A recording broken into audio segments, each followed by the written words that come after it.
the purpose of Bitcoin is that it's to basically manifest the economy in digital space. It's the digital transformation of capital. If there's $900 trillion of capital, what if half of it could be transformed digitally and you move $450 trillion into cyberspace? And well, you would say, well, why would I want to do that? And the answer is so it'll last forever. It's immortal. So it's indestructible. Check number 2. And so it moves at the speed of light. Check number 3. And so I can vibrate it at the speed of a computer. Business intelligence firm MicroStrategy keeps stacking Bitcoin amid growing anticipation of the potential approval of a spot Bitcoin exchange-traded fund, ETF, in the United States. MicroStrategy and its subsidiaries purchased another 14,620 Bitcoin for $615.7 million between November 20th, 2023 and December 26th, 2023. The firm officially announced in its 8K filing with the U.S. Securities and Exchange Commission. The latest Bitcoin stash cost MicroStrategy roughly $42,110 per Bitcoin, including fees and other expenses, according to the filing notes. The purchase brings MicroStrategy and its subsidiaries' aggregate Bitcoin holdings to 189,150 Bitcoin, putting them at an aggregate purchase price of approximately $5.9 billion and an average purchase price per Bitcoin of roughly $31,168. MicroStrategy's latest Bitcoin purchase follows another massive purchase of 16,130 Bitcoin in November 2023, which the firm acquired at the price of $36,785 per Bitcoin. The company previously bought 6,067 Bitcoin in September and October 2023, and 12,333 Bitcoin in June.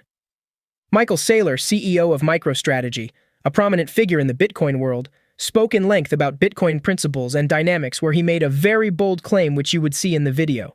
As you watch, don't forget to hit the like button, subscribe, and drop your comments. Bitcoin's primary role is to serve as an economically sound, technically sound, ethically sound foundation for the future digital economy. It is, in essence, sound digital property or sound digital money. I've described it as digital energy, but you can think of it as digital material. How do we manifest $100 trillion of real value in cyberspace, right? How do we do that and make that stable, right? Before Bitcoin, all money, all financial transactions in cyberspace are based on credit, right? There is no digital money. There's only digital credit in the world before Bitcoin. So I send you $1 billion or $1 million. It's a credit on Visa network or on a banking network. And if the analog real world institution chooses to honor the credit, then the money changes hands. But we've talked about the problem with that before. Like I want to send $1 million 40 times, and every time I lose 2.5%, and it takes 1 month. And so it takes 4 years to move the money 40 times, and I lose all the money, right? In essence, after 40 vibrations of the money, it's gone. So the world of credit money isn't a foundation to build anything lasting or functional in cyberspace.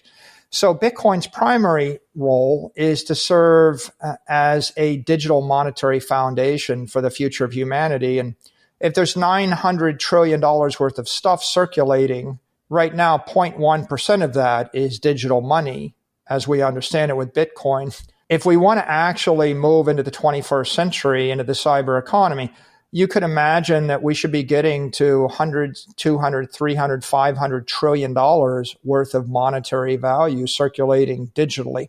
So it's the foundation in the same way that the granite is the foundation of Manhattan. But it's not the applications, it's not the buildings, it's not the businesses, it's not the political systems. And so to think that it's the currency is a mistake. It's not meant to replace equity. It's not meant to replace currency. It's not meant to be a medium of exchange. It's meant to be the underlying conservative foundation of the entire economy. people that they live for digital currency, they just waste all their time chasing after the wrong thing and debating the wrong thing. Currency is not even that valuable. I mean, if you look at the entire world economy and you ask what portion of the economy is in currency used as a medium of exchange, is that like 1, 2, 3%? Like, what percentage of the wealth of any wealthy person would be currency they use as a medium of exchange? You'd be lucky to see it 1%. So only 1% of the economy is anything related to currency. To focus upon Bitcoin needing to be a currency to create value is missing 99% of the opportunity. The real value of Bitcoin is if I put the other $900 trillion into the digital ecosystem, I could defeat inflation, which is decimating 10% of all the wealth in the world every year, right? That's a big idea. Or I can move the money 1 million times a second instead of 1 time a month. So what we're talking about is a high fidelity, high frequency method. The ability to move money based on a computer program 1 million times faster, 1 million times cheaper, and the ability to manifest capital in digital form such that it lasts 1 million times longer, right? That's the breakthrough, right? 1 million times 1 million times 1 million, right? It's a lot better. Not everyone is optimistic about the implications of a spot Bitcoin ETF coming to the market in the United States. According to Trezor Bitcoin analyst Joseph Tetek, a spot Bitcoin ETF may take people further from self-custody and potentially create millions of unbacked Bitcoin. Among other risks, spot Bitcoin ETFs could destroy Bitcoin if they are too successful, according to skeptics like BitMEX co-founder Arthur Hayes. We are now going to go on to the dynamics of Bitcoin according to Michael Saylor. The real key with the network is that we want the network to be a basis of a cyber economy. We need to be interested in the natural harmonics of the network and the natural frequency of the network, because the frequency of the network is key to the stability, the security, and the success of the network. Have you ever seen that picture of the Verrazano Narrows Bridge where they engineered the bridge with a natural frequency which resonated with the wind? The wind blew over the bridge and shook the bridge apart because it resonated on the wrong frequency, and the bridge fell apart, literally destroyed the structure. So if you're a good civil engineer, you have to ask the question, am I designing a structure that is not going to shake itself apart? So if you look at the dynamics of the network, one of the reasons that Bitcoin is winning is because it has a very long natural frequency at its base layer. The transaction frequency is 10 minutes, and in a growing network, right, we'll process blocks 9 minutes 30 seconds or 9 minutes 40 seconds or something, because you're always biased to be growing. In a bear market, if you're shutting down hash power, we'll process blocks a little bit slower. But generally, you'll be around 10 minutes, plus or minus a bit. And if you get way off, then after 2 weeks, the difficulty adjustment kicks in, and you get basically tuned back to that 10-minute center. I think that's an important part of the frequency of the network, but it's probably not the thing that makes it most successful. What's more important is the mining dynamics and the machinery dynamics. So the question really is, how long does it take to bring on a Bitcoin mining center? It's like I put $100 million in front of you and you want to invest it in Bitcoin. So it takes you 6 months to a year to acquire the equipment, another year to engineer the mining center. So it's like a 2 or 3 year exercise to bring it online. And then the question then is, well, what's the payback time? And that's probably another 2, 3, 4, 5 years.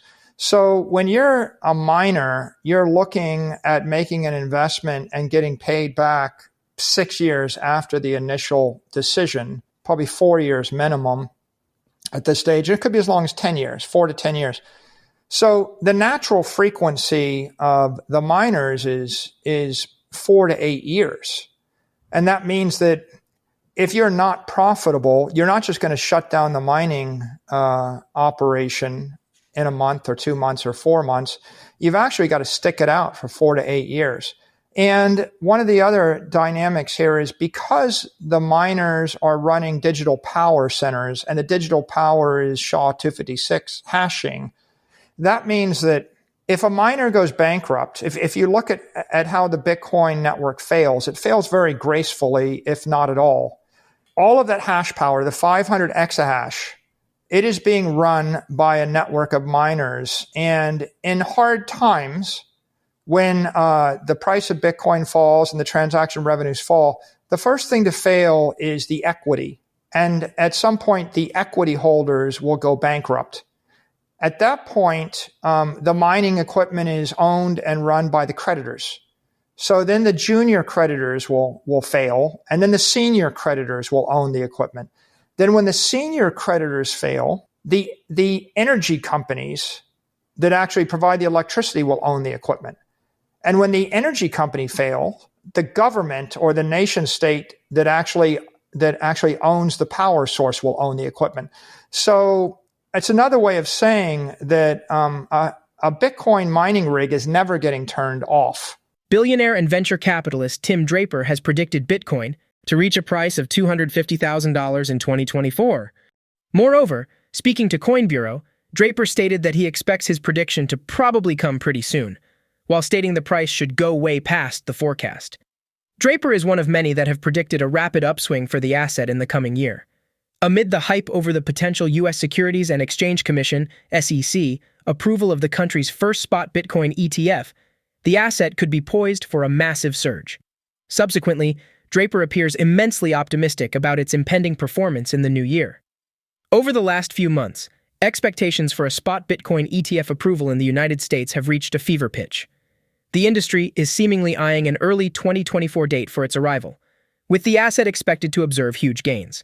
Yet none have been as vocally optimistic as one venture capitalist. Indeed, billionaire Tim Draper has predicted Bitcoin to hit $250,000 in 2024. Speaking to Coin Bureau, he delved into the forecast, stating his expectation for it to arrive pretty soon and exceed the figure. During the conversation, Draper discussed his previous Bitcoin prediction, stating that the asset would reach $250,000 from $4,000 in just 4 years. When I predicted that, what I didn't expect was how fearful and just old thinking the US would be, he stated. I think with a receptive US, we would be having conversations like the ones I have with people from El Salvador. We are going through the boom cycle, Draper added. I think this year we might see $250,000. I think that if it is $250,000, it'll go way past it. Conversely, he discussed the role of smart contracts in Bitcoin. Specifically, he expresses its place in bringing about a new economy, with far less friction. I think that's very exciting. The bullish sentiments around Bitcoin are getting even increasingly louder as we move into the ETF year, and expectations are even much higher. Do you think Bitcoin will do one more pump before the year ends? Let us know your thoughts in the comments section below. Also, don't hesitate to like, subscribe, and turn on notifications. Thanks for watching. Hey Savvy Finance enthusiasts, massive shout out for being the heartbeat of Savvy Finance. Your support has been the wind beneath our wings, and we can't express our gratitude enough. Now buckle up because we've got an exclusive deal just for you. Ever wanted a slice of the action? We're offering a golden opportunity to own part of our YouTube channel's potential future revenue. This isn't just an investment, it's an invitation to be a part of our story. Investing means you're not just an investor, you will be a participant in the future of Savvy Finance. No cheesy lines, just a genuine call to embark on this journey together. But wait, there's more. Your mission, should you choose to accept it, become a Savvy ambassador. Share our videos on every platform: Facebook, Twitter, LinkedIn. Your shares amplify our visibility, potentially translating to more views and more YouTube revenue. Here's the kicker. If our viewership increases, we would not be just growing financially. We would be making a tangible impact by spreading valuable financial education. Now the icing on the cake. Invest and you'll score exclusive access to our private Savvy Finance Discord. Here you can chat with Savvy Finance, swap ideas with fellow investors, and be at the forefront of exciting developments. Click on the link below to register your Gigastar account. You can also find the link to my offering page in the description below. Get your Gigastar account ready, review the offering details, and let's embark on this thrilling venture together. To the incredible Savvy community, thank you for being the backbone of our success. Your journey is my journey, and together, we're creating waves. Cheers.